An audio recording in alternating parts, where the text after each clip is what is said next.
Ay tinderang kagaya kay Ate Tintin na may pinagdadaanan din pagdating sa puhunan.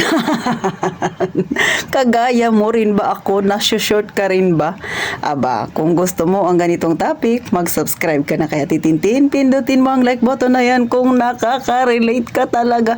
At syempre, pakishare naman kung hindi kayo busy. Kaya, umpisahan na natin ang Real Talk na chismisan. So, gaya ng sabi ko, si Ate Tintin hindi nagbablog ng payaman-yaman kay mahirap ako. At ito na nga ang pruweba. Struggle ka rin ba pagdating sa puhunan?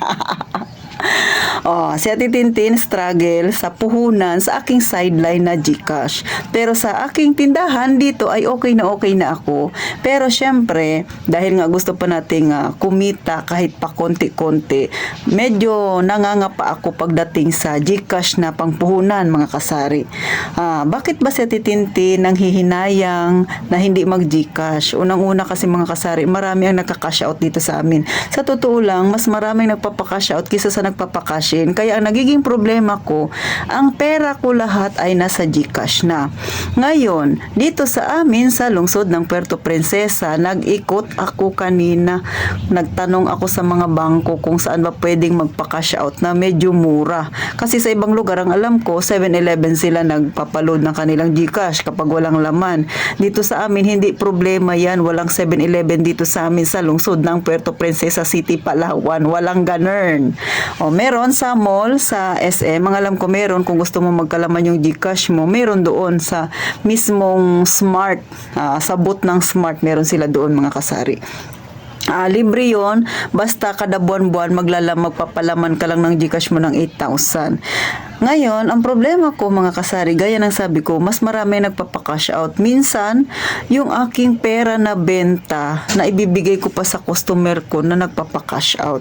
Kaya ang nangyayari, ako yung struggle pag ako ay mamimili, lalo na sa palengke, dahil iilan pa lang ang mga tindahan doon na tumatanggap ng GCash ang bayad, usually cash pa talaga. Next, mga kasari, ang ginagawa ni Ate Tintin, pag namimili ako, GCash na yung pinambabayad ko. Pero may mga ibang bilihin kasi tayo na hindi tumatanggap ng GCash. So yan na ang problema ko ngayon, kasi nga maliit lang yung aking naging puhunan. Ngayon, marami yung nagpapakash out. Syempre nanghihinayang tayo kasi kita pa yun, mga kasari. So, eto yung ginawa ko, kaya medyo haggard ako, mga kasari, no? Share ko lang sa inyo yung journey ko kanina. Pawis na pawis ako. Kasi hindi pa ako tapos mag-display, mga kasari, ng aking pinamili. Medyo marami akong pinamili. Bumili ako ng bigas, 2 sako na kaagad. Then the rest, mga panay grocery na, kasi mga 3 days akong hindi nakapamili. Kasi nga, naging problema ko, yung aking benta ay naipasok ko na lahat sa GCash kasi mas marami ang nagpapa-cash out.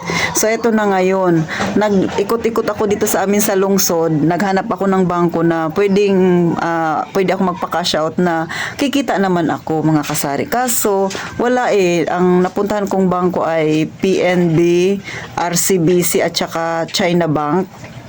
So, 3 bangko yan, mga kasari. Hindi sila nagpapa-cash out. Siguro yung sa kanila ay bank-to-bank transaction. Kapag mayroon ka sa kanilang online bank, pwede ka mag-withdraw. Pero gaya nga ng sabi ko, hindi naman yayamanin si Ate Tintin. Isa pa, ayaw ko talaga ng mga online yan. Kasi nga, mayroon pa nga akong trauma. Hindi pa ako nakaka-get over sa trauma ko. Kaya, big no talaga sa akin yung mga online, mga kasari. So, ito na. Grabing ikot-ikot ko. Napagod talaga ako. Sobrang init pa kanina. So, buti na lang, mga kasari. Kanina, pag ikot-ikot ko, nagtanong ako doon sa isang gwardiya ng China Bank. Sabi niya, meron daw nagpapa-cash out doon sa tabi nila, cash in, cash out. Sabi ko doon sa gwardiya, baka naman 2% ang patong. Sabi niya, hindi niya daw alam. Din eto na, pinuntahan ko. Maliit lang siya na booth. May binebenta din siya doon ng mga kung ano-ano. Tapos, nagtanong ako. Ang tanong niya kagad sa akin, magkano, ma'am? Sabi niya, kasi pag medyo malaki yung ipapa-cash out mo, may discount kami. Sabi niya 1% lang kami. So natuwa ako mga kasari kasi naisip ko 2% yung patong ni Ate Tintin. So, pwede na mag 50-50 kami. Sa totoo lang, magpapakash out lang naman ako pag talagang sobrang laki na ng pera ko sa GCash. Pero pag kaya ko pa naman, ayoko sanang magpakash out. Kasi, ang ginagawa ni Ate Tintin, para kahit papano, ay hindi naman ako lugi. So, pag nag-grocery ako, nagbabayad ng ilaw, yan yung aking ibinabayad, yung GCash. Pero, ngayon kasi mga kasari, nakapamili na ako, malaki pa rin ang laman ng GCash ko. So, natatakot ako kasi nga nangyari na nga na hack nga yung aking GCash, yung una kong GCash, kaya sabi ko kakash out ko na lang. Ang problema pa habang nasa bayan ako nag-iikot-ikot, meron na naman akong natanggap na 4,000 pesos na nagpapakash out sa akin. So yung mga customer ko, kahit sarado ako, sanay na yan sila na mag-send sa akin ng pera kasi alam nila hindi naman ako nagsasara ng matagal. Alam nila na bibili lang ako ng paninda ko tas uuwi rin ako. So ganon sila. Tapos pupunta na lang sa tindahan ko, eto, nag-send ako sa iyo, eto yung transaction number. Minsan, wala na akong pera. Kaya ang nangyayari, yung benta ko, yun na yung binibigay ko kay customer. Kaloka talaga. Ikaw, ganun ka rin ba, Sisi? So, hangad ko sa mga kagaya kong medyo struggle sa puhunan, makakita rin kayo dyan ng tindahan na pwede kayong magpa-cash out kung kagaya kayo sa akin. Kasi para sa akin mga kasari, kahit na maliit lang yun, na bagay, kahit pa sabihin nag 50-50 kami doon sa aking kinita, okay na yun. Pero sa totoo lang, win-win pa rin si Ate Tintin sa situation na ganun. Bakit? Kasi nag-cash out ako sa kanya ng worth 15K. Ang bayad nun ay 1%, so 150. Sabi niya, sige te, 130 na lang. Then yung sinend ko sa kanya na, yung bayad ko sa kanya na ay sinend ko na lang din, GCash din yung aking pinambayad. So, di ba nakakatuwa kahit papano. Tsaka dito sa akin naman mga kasari, maraming nagpapa-cash in pero tagwa 100 to 50, 300 kasi inilalaro nila. So, panalo pa rin ako kasi nga 5 piso kaagad yung charge, o di ba, sa 100, tapos mamaya may magpa 100 ulit na papakash in, so 10 piso na kaagad yun. Doon sa aking papalitan, kailangan ko pang kumita kailangan ko pang magpakash out ng 1,000, tapos ang charge niya sa akin ay 10 pesos. So, panalo pa rin si Ate Tintin. Kaya, sa mga kagaya ko dyan na medyo struggle din sa puhunan, try nyong maghanap dyan sa lugar ninyo na mas mababa pa yung bayad. Try nyo rin mag-ikot-ikot mga kasari kasi kahit nasabihin natin na maliit ang tubo, kung gano'n yung pareha sa akin, di ba, nasa 1% tapos yung tubo nyo 2%, malaki pa rin yun. Sa totoo lang, no, lagi kong dinadaanan yung maliit na tindahan na yun, hindi ko alam na yun pala yung makakatulong sa akin. Ilang bangko na yung pinuntahan ko, kaya grabe talagang pagod ko.